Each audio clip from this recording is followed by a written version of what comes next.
Alright guys, we're back with another video, and today we're going to be tackling installing a clutch on a G35. Now, I have the car raised up on some cribs that I just built. Look out for that video. Right now, we're getting ready. We're bringing out the air hoses. We're bringing out all the tools. We're getting ready to tackle this thing. And there's not going to be much talking in this video because we want to get this done today. Let me show you the setup, what I got going on so far. So I have the GoPro right here, and I have a battery backup for it, and it should last the whole time that we are recording this. We did go with the cheapest clutch that money can buy right now.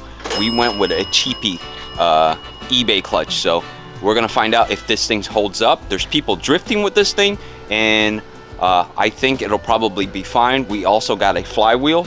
So that's enough talking. Let's go ahead and get going. All right, so now is the obvious. Since we have to drop the transmission, the starter is gonna be in the way. And for safety, we're gonna disconnect the battery because we don't want any type of fires going on here. So believe it or not, this engine does have 200,000 miles plus, and it's holding up, but we're gonna do something to it later, and we're gonna see if we could blow it up on purpose, I guess, maybe.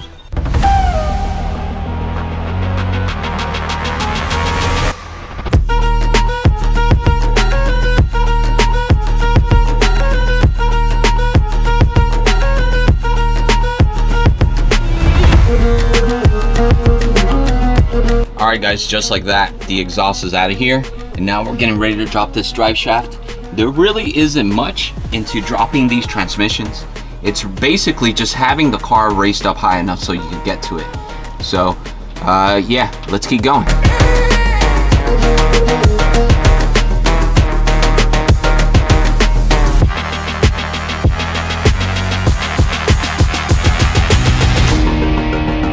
All right guys, just because we wanted to take a little bit more precaution, I parked the truck right behind the G35. That's because we have disconnected the drive shaft, and I was asking Chris if his e-brake engages well, and he says, sort of. So we decided to park my truck back here, just in case it decides to roll backwards.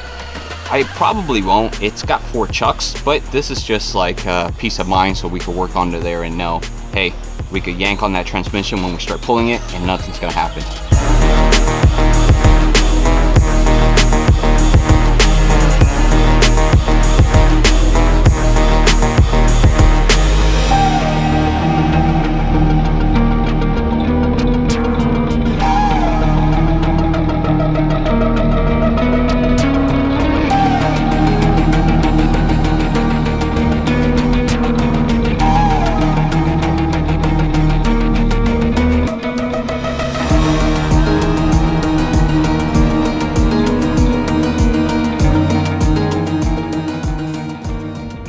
Alright guys, let's take a quick peek inside here. So we got the transmission dropped. You can see the clutch, but let me show you something. So in a lot of my clutch videos, you would hear me speak about this. So these clutches, these flywheels come with a dual mass flywheel. Now watch this, look how much movement. I don't know if you can see it.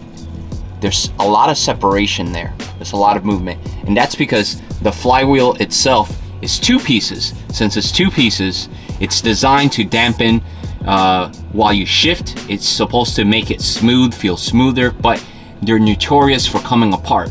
If you've seen any videos where people are drifting or anything and these things just come apart and they destroy the transmission, that's what it is. It's that dual mass flywheel just coming apart. So whenever you have a chance, definitely replace that. Don't go with a dual mass flywheel. Upgrade to Z1, or what we're gonna do, we're just gonna go with an eBay clutch.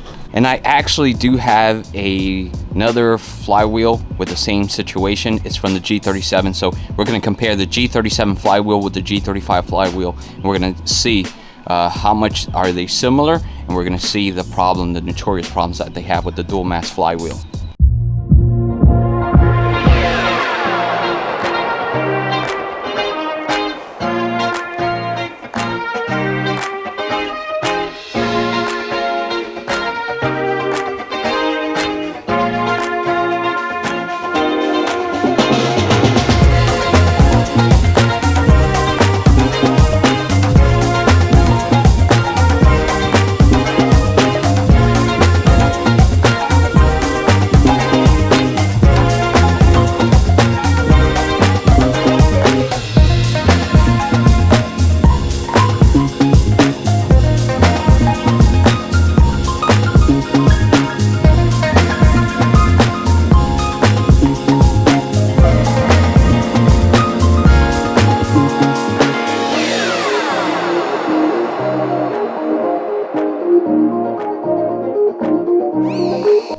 Okay guys, it's time to assess everything we have done. So right now we have removed the flywheel, we have installed the new one.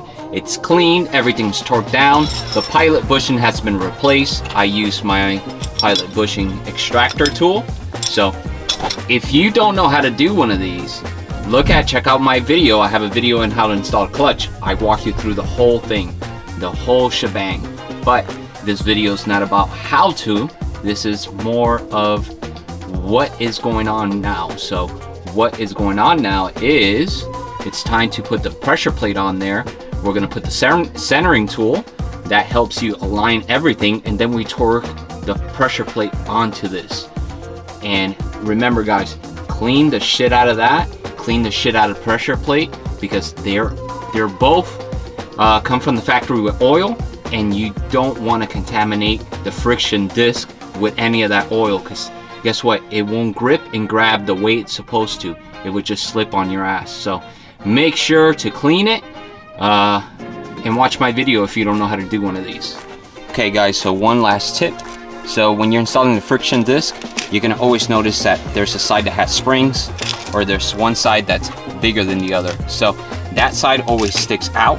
Remember, this side always sticks out, and then you put your friction disc on it. And basically that's what I have done here. You can see the friction disc, flywheel, alignment tool, and now I put the pressure plate on. Okay, so those springs are facing out, they always face out.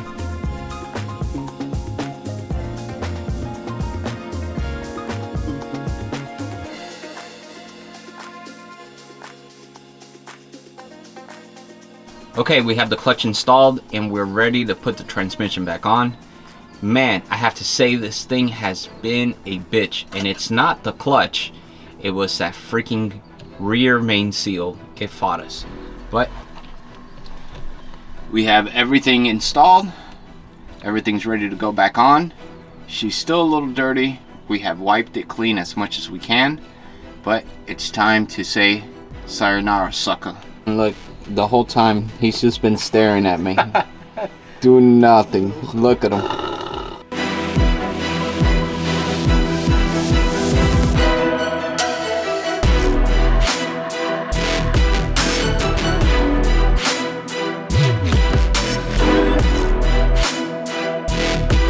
Alright guys, it is late at night and we're finished. It's actually the second day on this job and we wrapped everything up. We added some gear oil. We went with the original Nissan gear oil. Let's flip it around here. So you have to use this stuff. I mean, you saw me what I did with the 370Z and what I discovered with the G37. It was a lot smoother in shifting, so I switched it over.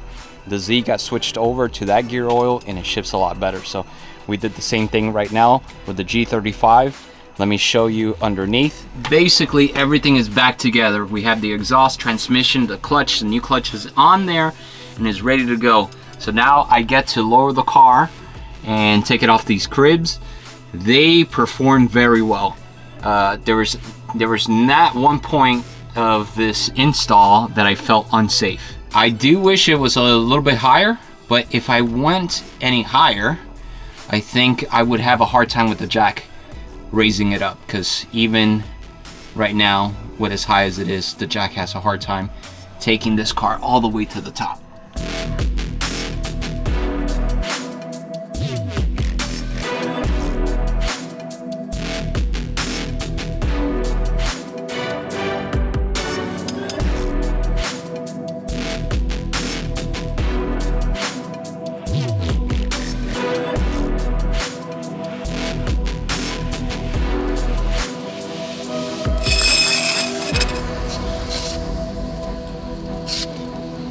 Life, there are roadblocks. I just gotta figure it out.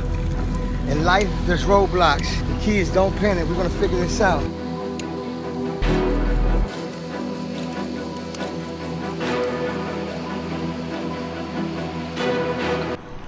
All right, guys, we're so close, but this is why you shouldn't lower your car. Look at this, what we're running into. We're having to stick the jack right here, right under here, on this side, because I am stuck underneath the diff and I'm stuck in the exhaust. So yeah, Chris is having to lift the car back up so then I could remove the jack from underneath the exhaust. Because that's how low these cars sit. I got stuck yonder. I'm stuck yonder. Four. But now we have to air it up because I released all the air from the tires so it wouldn't go backwards on us. You're almost there. Remember, all the way to 70 pounds. Oh, let's do 85. 85. So overall, this experience has been very interesting. The cribs, they work very well. The transmission jack, not so well. I'm gonna definitely upgrade for the next job. Chris, who's gonna get a clutch next? Maybe the Miata. Miata, don't worry, we're coming for you. You're next. We're gonna mess with your rear end. Hey guys, I'm gonna do something here because the other day my neighbor was complaining we're making too much noise. I'm gonna grab this jack right here. I'm gonna take it for a walk.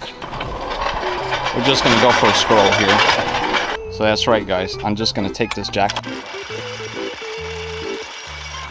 Lights are turning on. How you like us now, Karen? Alright, connect that battery and let's hear that VQ power. Shouldn't you check your oil? You know, I was actually thinking of that. Yeah. There's so much oil laying under there. You should definitely check it. The only thing I hate about the regular DEs is checking the oil on these. It's terrible. Oh, with the dipstick. Yeah. Yeah, it's garbage. I don't know what they were smoking, bro. You are sitting on a slope, but let's see. How good are you? Can we see? Yep. Oh, you're good. I'm not. It's close to the low. You're on a slope, bro. I don't know, man. This thing has been leaking so much. We got plenty of gear oil. Want to put some of that in there? Probably. You know what? It'll probably be fine. How many miles again? 241,000, I think. Yeah, just rounded to 250. 250,000 miles. 250. That looks better in the thumbnail. 250K mile. Just got a $200 eBay clutch. You think it'll last? I think so. Hell no. Not with you driving. Chris, when this engine came out on the 350Z and the G35, it was a shit. Now this thing ain't shit. You know, you're absolutely right. I don't care what you do in your takeover. Over here in this area, in this family, in this garage, Mr. Arizona, we like the DEs here. No, but on a serious note, the 350Zs and the G35s, they're amazing cars. It's just the owners recently, they have been very terrible to these. They don't take care of them, bro. They really don't. It's a shame. It is. Yeah. This engine was top of the line when it came out back in 2003. Yeah. It was honestly, I think there was forums that they were saying in 2003 this was better than the BMW 3 Series, the E46 era. This was competing in that era, and it actually had, I think, a little bit more power. And you guys, you have to remember, back in that time, everything that was running around was a Honda Civic, LS VTEC. Yeah. And don't get me wrong, those cars can be very quick, especially you put a turbo, T3, T4 turbo, LS VTEC, those things fly. But these were the shit, and now they ain't shit, because guess what? You get the Scat Pack, you got LS3, Bro, you have all these engines. Not only that, you get the BMW downpipe and tune. Yeah, that's you just download it, and you're making 400 horsepower easily. That's right. But I mean, this is not turbo. I'm sure if it was to be turboed, just like the Q50s, the Q50s, you download the Q60s. tune. Yep. It's the same thing. So just up the boost. Yeah, I'm pretty sure if this was turboed, if they made a VQ that was turboed, it'll be the same thing. Just up the boost, maybe 10, 12 psi. Yeah. And you're good to go. Yeah. But for now, there's no boost. Well, is it coming soon? Honestly, come on, you say a statement here. I'm zooming in. I think soon, as soon as the Miata is done and in top shape, I'm definitely gonna boost this. All right, you guys heard it here. You heard it now. All right, he said as soon as this Miata is done, and let me show you the Miata. The Miata still needs some work. Damn, we're so far away. Look at the pan, it's still laying there. We're so far away. We had to stop to do that clutch. So he says as soon as this is done, he's gonna go and jump on boosting the G35, the DE. Are you ready to go? What do you think will happen if right now, if you was to get your wrench, you have the positive terminal, and you accidentally touch this. Let's see. So check out his channel. He's recording right now for his channel. Gallo 12 or 24. We're not done. The job is not complete. Put the shift knob on. Damn. Is it fucked? Maybe. Dang. Bro, time for an upgrade. Take the one off of the G37. I don't think the owner cares about that shift knob anymore. Bro. I think honestly the stock VQ's shift knobs on these manuals, they're the worst. I think I'm gonna 3D print you a big dildo. Oh, that clutch feels nice. Yo, just Say it again. that clutch feels nice, bro. eBay clutch, $200. Who needs Z1 anymore? Honestly, this thing. Dan, don't say Okay, that. I'm sorry. We still need them. we need Z1. Sorry. We need you guys. No, but Don't listen to him. We need you guys. but honestly, just pressing it in right now without even turning it on and driving it, it feels amazing. yeah, big Let's difference. See. Let's see. Hopefully it even starts. Oh, damn! It still starts.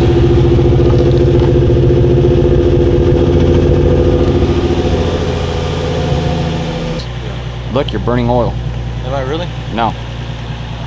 Damn! I got this guy. Hey, it turned on. Yeah, that's a good sign.